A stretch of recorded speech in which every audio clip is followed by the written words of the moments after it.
सबा के साथ 12 साल की उम्र में क्या हुआ था। नबीला राशिद जो है वो ख़तने करा के चलती है, मोहल्लेदारों पर हमले करती है और इस आंटी ने भी चैरिटी स्टार्ट कर दी है। अस्सलाम वालेकुम फ्रेंड्स, एक ज़बरदस्त सा रिएक्शन करते हैं स्टार्ट। और प्लीज़ सबसे पहले वीडियो को लाइक कर दिया कीजिए। सबा के साथ उसके चाचू ने क्या किया, तुम तो वहाँ नहीं देख रही थी ना। और वो गैरतमंद है, अगर उस आदमी को उन्होंने नहीं आने दिया, ये जो तुम बात कर रही हो। पहली तो बात है कि तुम तोहमतें लगाना, माह रमज़ान में भी तुम शैतान औरत ने नहीं छोड़ी। तुम शैतानी रूप हो जो सोफ़े पे चढ़ के बैठ जाता है। फ्रेंड्स, मेरा तो हासा नहीं बंद हो रहा था। इस औरत ने फ्रंट से जो अपने बाल कटवाए हैं ना, वो पागल ये लग रही है।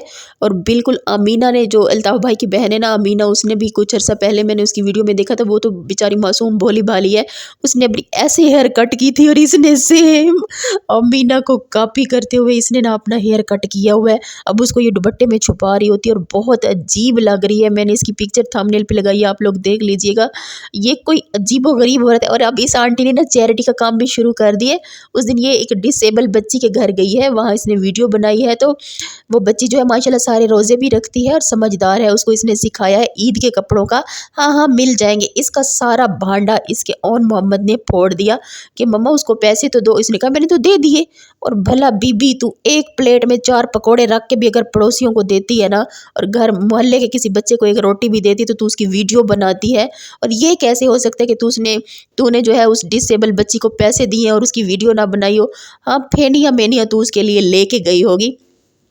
अब बात करते हैं हम नबीला राशिद पर। तुम्हें नबीला राशिद से असल में मसला पता है क्या है, कि तुमने उसे बहुत बहलाने फुसलाने की कोशिश की है कि ये बेचारी उनके पास फंसी हुई है, इसके चैनल फंसे हुए हैं, ये इसलिए उनके खिलाफ नहीं बोल सकती। तुमने उसे अपनी फेवर में लाने की बहुत कोशिश की है, लेकिन नबीला एक ख़ानदानी औरत है, वो तुम्हारी बातों में नहीं आई। जैसे तुमने लाहौर वाली आंटी को अपनी बातों में फंसा लिया है ना, ऐसे तुमने बहुत नबीला को फंसाया। नबीला तुम्हारी बातों में नहीं फंसी। वो एक समझदार खातून है, ख़ानदानी खातून है, और उसको लाज रखनी मेरे ख्याल से आती है, ठीक है, रिश्तों की और रिश्ते बनाने की। जैसे तूने रिश्ते बनाए और उनकी फिर आज धज्जियाँ उड़ा रही है, झूठा इल्ज़ाम खुद पे खुद लगा के। तो नबीला तेरी बातों में नहीं आई ना। अब तुझे नबीला से मसला है, अगर उसकी मासूम बच्ची ने फ्रूट्स की डिमांड कर दी तो तुझे उससे भी मसला है, ठीक है। तो तुझे मनाहिल, मतलब मुझे उस बच्ची से भी कोई इख्तलाफ नहीं है, वो पड़ोसी हैं, पड़ोसियों में झगड़े होते रहते हैं, ये कोई बड़ी बात नहीं है। और सबसे ज़्यादा पड़ोसियों का ख्याल रखने वाली भी नबीला है। उनकी बच्चियों के जहेज़ तक ले के दे रही है। वो चाहे बीमार भी थी, उनके जहेज़ बना के उनकी शादियाँ करवाती रही है, ठीक है। अब तो चैरिटी तू भी स्टार्ट करना चाहती है। माह रमज़ान के स्टार्ट में ही तूने रिक्शा करवाया है और वो डिसेबल बच्ची के घर पहुंच गई। मुझे वहाँ हासा आ रहा था, और तूने उसका बाकी घर नहीं दिखाया। जब तुम लोगों ने कैमरा मारा है ना अपनी बेटी पर, तो उनके घर की थोड़ी सी कंडीशन नज़र आई है। मतलब वो अच्छे खासे खाते पीते हैं, इतने वो गरीब नहीं है, ठीक है। जो तू उस डिसेबल बच्ची को दिखा रही थी कि इसकी ईद की शॉपिंग होगी तो साथ मेरे बच्चों की भी हो जाएगी, बहुत चालाक हो तुम, ठीक है। और फिर मोहल्ले वालों का भी बता रही हो बातों बातों में कि उनके पास भी राशन नहीं है तो उनको मैं दूध दही लेकर दूंगी, ठीक है। और तेरी इतनी औकात तो दूध दही लेकर देगी, ठीक है। अब तू पहली इफ्तारी में क्या झूठ बोल रही थी कि मैं सारा खाना प्लेटों में डाल रही हूँ, तो फिर बच्चे कहते हैं आंटी ये पकड़ाओ, अंकल ये पकड़ाओ। और बच्चे कितने साथ बैठे थे मोहल्ले के, वो पता नहीं, एक बच्चा जो सारा दिन इनके बेचारा काम करता है, तो उसको इसने साथ बिठाया हुआ था खाने पर। और नबीला ने जिस मस्जिद के पैसे दिए थे ना, वो मुय्यद्दीन ने अपनी वीडियो में वो मस्जिद दिखाई थी। मतलब वो सिर्फ फर्श था उसका, ना उसकी दीवारें थी ना कुछ, और बच्चे धूप में बैठ के पढ़ रहे थे। तो वो वीडियो मैंने भी देखी थी। फिर वो नबीला सिस्टर की भी किसी, मतलब देखी होगी बाहर वाली ने मुय्यद्दीन की वो वीडियो, तो उसने नबीला को पैसे भेजे कि जाके वो मुय्यद्दीन को दे दे, ठीक है। अब इसमें नबीला राशिद, वो जिस मस्जिद के पैसे आए हैं उसने ईमानदारी से उसी मस्जिद के लिए देने थे ना कि वो उठा के अपने मोहल्ले वाली मस्जिद के लिए लगा देती वो पैसे, ठीक है। या उस किसी की अमानत दी हुई, किसी की अमानत के पैसे वो उठा के अपनी मनमर्जी से तो नहीं लगा सकती थी ना। वो अमानत उन्होंने जिस शख्स तक पहुंचाने का कहा था, उसने उस शख्स तक पहुंचा दी, और फिर वही दिन जाके उस मस्जिद का काम भी करवा रहा था, ठीक है। तो तुम इन लोगों की ये डिमांड, पहली बात है, गलत है। मनाहिल लोगों का अपना चैनल है ना, वो अगर अपने मोहल्ले की मस्जिद की हालत ठीक नहीं है, ठीक है, तो जाके वो मनाहिल लोग उसकी वीडियो बना के दिखा दें कोई बाहर वाला, ये सवाब भी कमा लेगा। मस्जिद से क्या नफ़रत और मस्जिद से क्या हसद करना। मस्जिद तो अल्लाह का घर है और सबके लिए काबिल एहतराम है। जो भी सही नहीं होगी, जिसकी भी हालत, तो लोग उसको सेट करेंगे। और रही बात नबीला राशिद पर तोहमतें लगाने की तो बस कर दो। उस बेचारी ने तुम पर कोई तोहमत कभी नहीं लगाई। वो चाहती तो लगा सकती कि आके यहाँ तू रहती थी। अब तो जिसको सदका टाउन कहती है मैडम, ये वीडियो में मैं तेरा साबित करूंगी कि तू भी उनके साथ मिल मिल के कैसे सदके की हांडियाँ फाड़ती थी। रही बात जैन की, तो जैन खुद एक यतीम बच्चा है, ठीक है। अगर वो अपना घर बना रहा है तो तुम सबको बड़ा मसला हो रहा है और उस पर बकवासें कर रहे हो, ठीक है। अच्छा, जैन की फूफी को उसके मामू ने तलाक दी। इसमें जैन का क्या रोल है मुझे बताओ। क्या उसने अपने मामू से जाके कहा कि तुम इसको तलाक दे दो, ठीक है। तो इसमें जैन का तो कोई कसूर नहीं है, वो तो खुद यतीम बच्चा है। जैन को जो बकरा कह रहे थे कि बकरियों में छोड़ा हुआ है, तो उनको ये भी पता होना चाहिए कि ये बकरा, ये झोटा, ये संडा और ये जो जैन नामी है ना छेला, तो ये उसी रेवड़ से आया है जहाँ से वो अब खड़े हो के बकवास कर रहे हैं और फिर मेरे कमेंट में नीचे आके भौंकेंगे कुत्ते की तरह। और उनका मुंह जो है मैं पोटी से बंद करूंगी। अब वो भी चैरिटी के नाम पर स्टार्ट हो रहे हैं, जो कह रहे थे हम तो अब चैनल चलाएंगे ही नहीं, हम तो अब चैनल बंद करके जा रहे हैं इसलिए हमारा नाम न लिया जाए। मैंने तब खामोशी अख्तियार कर ली, क्योंकि मुझे इन सब की औकात का बड़े अच्छे से पता था कि इस बंदे ने कुछ दिन बाद फिर वापस आ जाना है, क्योंकि ये जो डॉलर की लत है ना, ये ऐसी ही लत है। उस बंदे ने अब चैरिटी के नाम पे खूब कमाना है। और रही बात अहमद लोगों की, तो वो ख़ानदान के किस बंदे की उन लोगों ने हेल्प नहीं की। सबके घरों में उन्होंने गांव में नलके के पैसे वो यहाँ से लेके और उस गांव में भी जाके वो नलके, अभी भी कुछ दिन पहले अल्ताफ़ भाई गया हुआ था वहाँ पे नलके लगवाने। वहाँ जितने भी इनका पूरा ख़ानदान गरीब है, ठीक है, ये बात झूठ नहीं है। अब आसिफ खुद दिखा नहीं रहा अपना ख़ानदान, तो वो गैरों को दिखा रहा है। वो भी तो दिखा रहा है, जैन की फूफी दिखा रहा है, वो भी गरीब है। तो मतलब इनका पूरा ख़ानदान गरीब है, तो ये अपनों को फिर ये सपोर्ट करते हैं और सारे ख़ानदान को इन्होंने चैनल बना के दिए।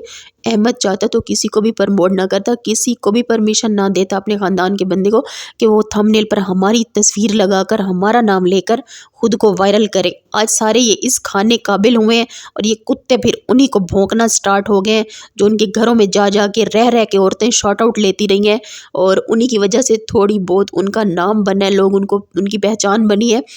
तो वो कुत्तियाँ भी आज उन पर बैठकर उनकी बीवियों पर भौंक रही हैं, तोहमतें लगा रही हैं। उनको ना माह रमज़ान का एहतराम है ना उनको पता है हम अगर ये नहीं करेंगे ना हमारी वीडियो नहीं चलेगी। शर्म करो। अब अगर सबब 12 साल की थी और उसके साथ कुछ हो तो वो तो मासूम बच्ची थी, ठीक है। पहली बात है तुम्हें ये बात करनी नहीं चाहिए थी। दूसरी बात, तुम्हें ये किसने बताया है कि फिर वो उन्होंने उसको फौतगी में भी नहीं आने दिया है। तो मतलब कोई तो तुम्हें फिर ये बातें बता रहा है ना। तो अहमद लोगों को ख़ानदान के उस बंदे के गिरबान से पकड़ना चाहिए, उसके मुंह पे टट्टी डालनी चाहिए, ठीक है। और ऐसे बंदे को कभी भी अपने थंबनेल पे अपनी तस्वीरें वगैरह नहीं लगाने देनी चाहिए। और बाकी तुमसे डरेंगे यार, तुम्हारी औकात क्या है? 2 टके की तुम औरत हो, ठीक है, जो मर्दों के साथ बैठ के मुकाबले कर रही हो। अरे मर्द एक बात कर देना औरत के लिए वही काफ़ी हो जाती है, ठीक है ना। और तुम पाक दामन नेक बीबी, नेक प्रवीण बीबी, तुम जो है बैठ गई हो सोफ़े पे और सारी दुनिया गंदी है लोग। और मेरे बारे में जो तुम कहती रहती हो, कभी तुम मुझे बेऔलाद बना देती हो, कभी तुम मुझे शादीशुदा बना देती हो, कभी तुम मुझे कंवारा बना देती हो। तो बेबी तो ऐसे तड़प तड़प के मरेगी, मेरे बारे में तो कुछ भी नहीं जानती। जब तू ऐसी बातें करती है ना, मुझे हंसा आ रहा होता है कि देखो ना इसके पास। और स्टार्ट में तो मुझे क्या कहती थी, तुम्हें पता है ना मैं तुम्हें जानती हूँ, तब भी मैं हंसती थी कि तुम्हें मेरे बारे में एक टगा भी नहीं पता। नबीला राशिद से तुम ऐसे जल जल के मरोगी, ठीक है। अगर उनके हालात ख़राब हैं तो वो इतने परदेश से यहाँ गांव में आई हुई है। अल्लाह ताला उसके हालात बेहतर करे, अल्लाह पाक उसको अपना घर दे। उसकी मासूम 4 बेटियां हैं, फिर वो उनकी माँ भी बीमार है बच्चियों की, ठीक है। और राशिद के कैमरा तुझे नज़र आता है और खुर्रक का कैमरा तुझे नज़र नहीं आता। खुर्रक तेरे पाँव से लेके तेरे सर तक जो कैमरे मारता है, ठीक है। और तुम्हारी मासूम बच्ची के हाथ में तुम कैमरा दे देती हो, वो पता नहीं तुम्हारी कहाँ कहाँ कैमरे मारती रहती है, ठीक है। और अब तू थोड़ा बड़ा दुपट्टा लेने लगी है, वरना अब भी तू स्लीवलेस पहन के ऊपर मेहंदियाँ हाथों पे। और ये बता 10 रुपए की कौन लेके हम मेहंदी नहीं लगा सकते हैं? तू जो कहती है कि मेरी मेहंदी से जलते हैं, तू लेडी डायना शक्ल अपनी देखी है? शक्ल तुझे अपनी नज़र नहीं आती ना? एक बार गौर से शीशे में जाके देखना, ठीक है। तेरी शक्ल थूकने के काबिल भी नहीं है कि अपना बंदा थूक इस पे ज़ाया करे। इतनी कोई तू घटिया औरत है कि तूने माह रमज़ान का भी एहतराम नहीं किया। तू कभी सबा के तो पहले भी तूने 5000 लोगों को बताए हुए हैं, अब छठा बता देगी, ठीक है। वो तू घर में बैठ के ना खुद से तुझे ख्वाब आते हैं, ठीक है, और सबूत तेरे पास होता नहीं है। और तू बैठ के ना तोहमतें लगाती जाती है। जैसे अब हम जैसे कह दें कि रुबीना तेरे साथ बचपन में क्या हुआ था, तो अपनी कहानी सुना, तो फिर ये भी तो एक बहतान ही होगा, क्योंकि हम तो तेरे बारे में जानते नहीं हैं इस बारे में कि तेरे बचपन में क्या हुआ। अब सबा के बारे में भी तू तो जानती नहीं है, मतलब तू बचपन से उसके साथ थी, तू उसकी माँ है सबा की, है सबा के बाप से तेरा निकाह हुआ था, तू सबा की माँ है कि बचपन से तू सबा के साथ रहती थी और तुझे सबा के बचपन की कहानियाँ भी पता है। फिर भी सबूत के बगैर तू ऐसे मुंह उठा के बैठ जाती है सोफे पे गंद मुंह से निकालने, जैसे अब तूने वो यूसी मूसी का तुझे पता था नहीं, ठीक है, पबजी वाली का, वो तूने किसी की वॉइस सुनी और तूने फ़ौरन थप से लगा दी, ना तहकीक की ना कुछ। और बीबी तू जल जल के ऐसे मर, तू कर किसी का कुछ भी नहीं सकती। और माई फुट वो जाहिल होंगे जो तुमसे डरेंगे, वरना तुम्हारी औकात का सबको पता है कि तुमने भौंकना है तो तुम्हें 2-4 जो है डॉलर मिलने हैं, तो फिर तुम्हारे घर के बिल विल जो ये चीज़ें जाएंगी। वरना खुरक अंकल की इतनी इनकम नहीं है कि जो वो तुझे भी सोफे पे बिठा के तो खुद भी बैठ जाए, ठीक है। तो उनके मर्दों को कहती रहती है ना, कमाने जाएं कमाने जाएं, कमाने क्यों नहीं जाते, क्यों जाएं, 500 रुपया डेली मिलता है, फिर वो 30-40 जो व्लॉगिंग से आ जाता है, वो 30-40 बुरा है क्या कि वो 15,000 पर मंथ ले आए। तो ऐसे मर जाएगी जल जल के, जलो बीबी।